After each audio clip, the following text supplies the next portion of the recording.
Hi, I'm Jen. And I'm Craig, and this is the Knot Project. So we're starting a new video series called Marriage Meltdown Mondays because we all have some meltdowns in our marriage, right? Sometimes they're big things, sometimes they're small little triggers, but no matter what, we end up falling apart just a little bit.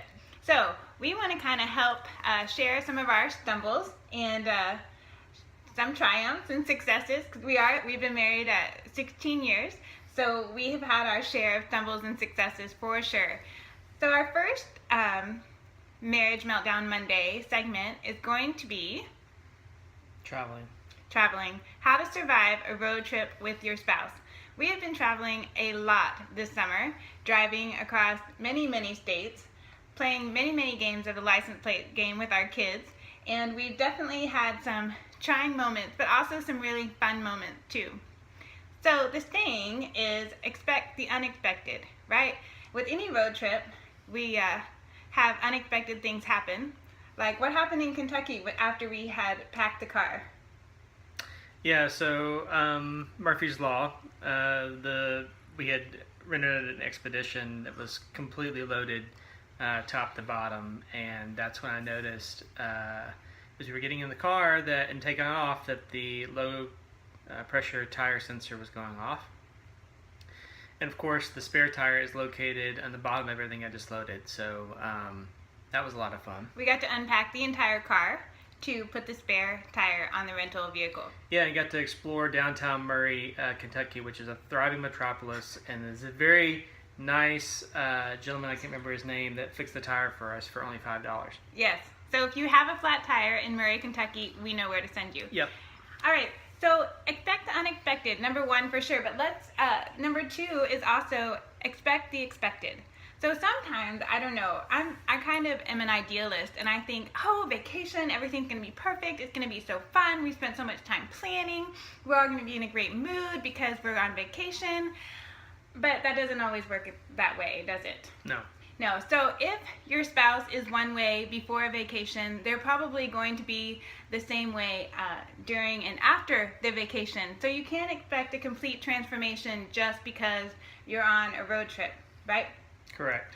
Yeah, so by nature, I'm a pretty controlling person, and so Craig doesn't expect me to be not controlling, even when he's driving.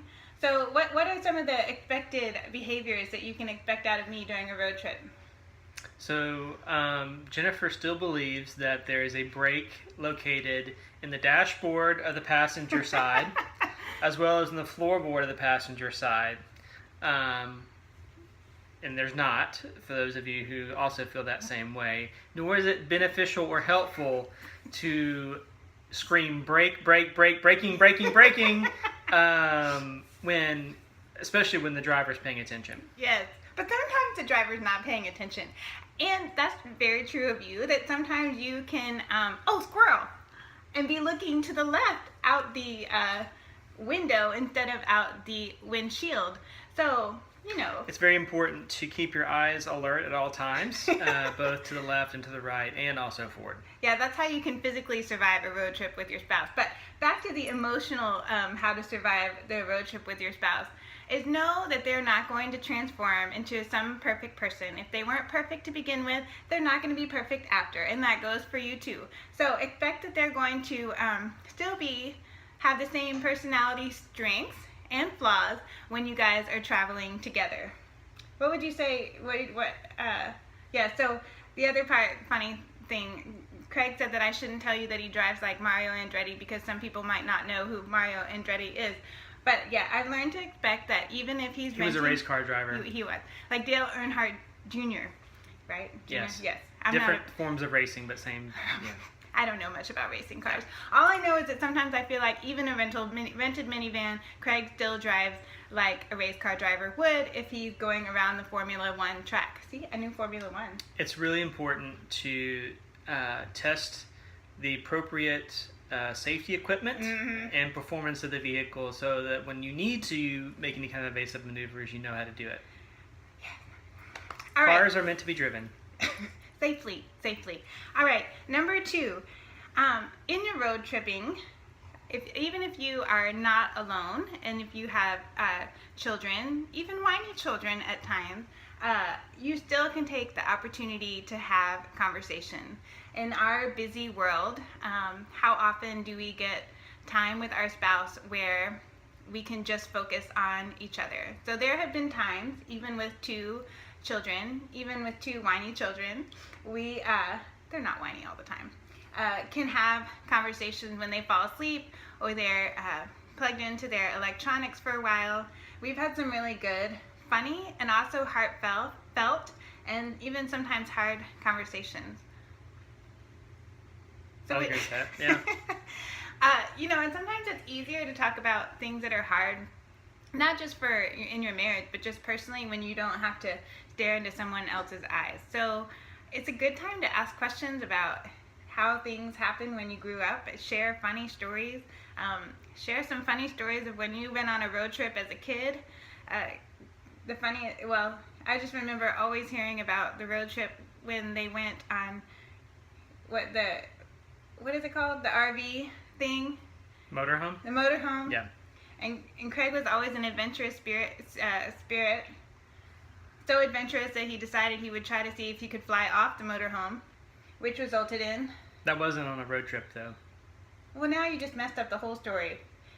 Did you drive to get there? No. Okay, moving on.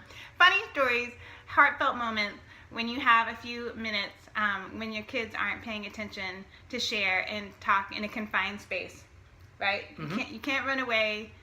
Well, you can run away in a road trip, and if you are always on your electronic device or reading a book. So it's good to have some time by yourself, but also good to unplug from your device or your book and plug into your spouse. All right, number 3. Why don't you take the lead on this one? Destination versus journey. Yeah, so I'm, depending on the situation, I can be a journey or destination person.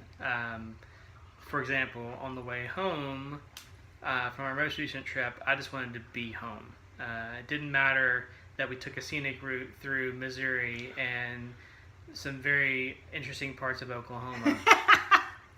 I just wanted to be home.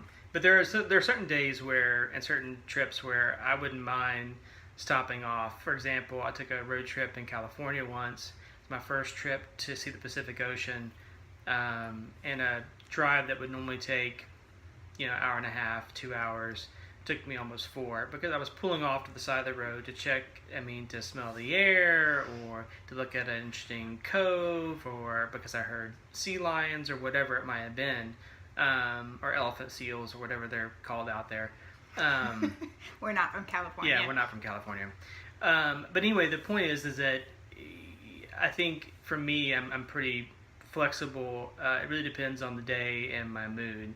Whereas this one is very much a destination person, which definitely has its time and place. It helps us to make sure that we leave right on time. And as we approach that time, this one gets more and more firm with that deadline. But, and I think that, like I said, both of them have their time and place. And as long as you recognize who is who and your relationship and allow space for both, I think that can create some really awesome moments. Right. So whether you're a destination person or a journey person, play off each other well and realize that there's validity in both.